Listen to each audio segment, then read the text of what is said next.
Bukti Islam agama yang paling benar. Pandangan bahwa Islam adalah agama yang paling benar dan agama terakhir datang dari keyakinan dan ajaran Islam itu sendiri, sebagaimana terdapat dalam Al-Quran dan hadis. Berikut adalah beberapa poin penjelasan beserta bukti-bukti dari sudut pandang Islam. 1. Islam sebagai agama yang sempurna. Dalil Al-Quran. Dalam surah Al-Maidah ayat 3 Allah berfirman, lebih besar dari, pada hari ini telah aku sempurnakan untukmu agamamu, dan telah aku cukupkan kepadamu nikmatku, dan telah aku ridai Islam sebagai agamamu. Ayat ini menunjukkan bahwa Islam dianggap sebagai agama yang telah disempurnakan oleh Allah dan diridai untuk umat manusia. 2. Islam sebagai agama yang terakhir.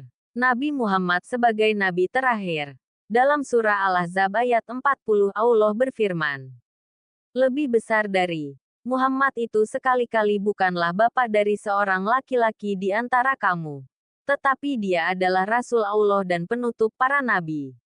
Dalam konteks ini, Muhammad disebut sebagai Khatamun Nabiyyin, penutup para nabi, yang mengindikasikan bahwa tidak akan ada nabi lagi setelahnya, menjadikan Islam sebagai agama terakhir.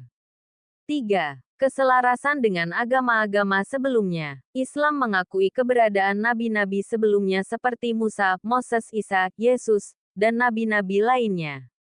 Namun, Islam menganggap bahwa wahyu-wahyu sebelumnya telah mengalami distorsi atau perubahan, dan Al-Quran datang sebagai penyempurna dan pengoreksi wahyu-wahyu tersebut. Dalam surah Al-Baqarah ayat 2 Al-Quran disebut sebagai petunjuk bagi orang-orang yang bertakwa, yang menunjukkan keuniversalan pesannya. 4. Al-Quran sebagai mukjizat abadi. Muslim meyakini bahwa Al-Quran adalah mukjizat terbesar Nabi Muhammad yang tetap relevan dan tidak berubah hingga akhir zaman. Bukti keaslian Al-Quran didukung oleh fakta bahwa teksnya tetap sama sejak diturunkan lebih dari 1400 tahun yang lalu, meskipun umat manusia terus berkembang.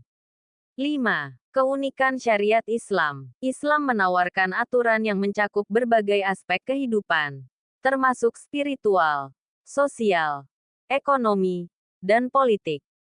Syariat Islam dirancang untuk membawa keadilan, keseimbangan, dan rahmat bagi seluruh umat manusia. 6. Penerimaan yang universal. Islam menyeru kepada seluruh umat manusia, tanpa membedakan bangsa, warna kulit, atau status sosial, sebagaimana disebutkan dalam surah Al-Hujurat ayat 13. Lebih besar dari, hai manusia, sesungguhnya kami menciptakan kamu dari seorang laki-laki dan seorang perempuan, dan menjadikan kamu berbangsa-bangsa dan bersuku-suku supaya kamu saling mengenal. Sesungguhnya yang paling mulia di antara kamu di sisi Allah ialah orang yang paling bertakwa di antara kamu. 7. Pertumbuhan Islam mana? Islam merupakan salah satu agama yang berkembang pesat di dunia, baik secara demografi maupun konversi. Hal ini sering digunakan oleh umat Islam sebagai salah satu tanda kebenaran agama ini. Pentingnya perspektif keyakinan. Pandangan ini berdasar pada keyakinan dan iman umat Islam. Namun, dari sudut pandang non-Muslim atau akademik, klaim ini sering dianggap sebagai bagian dari eksklusivitas agama. Oleh karena itu, dialog antaragama yang menghormati keyakinan satu sama lain sangat penting untuk menciptakan saling pengertian.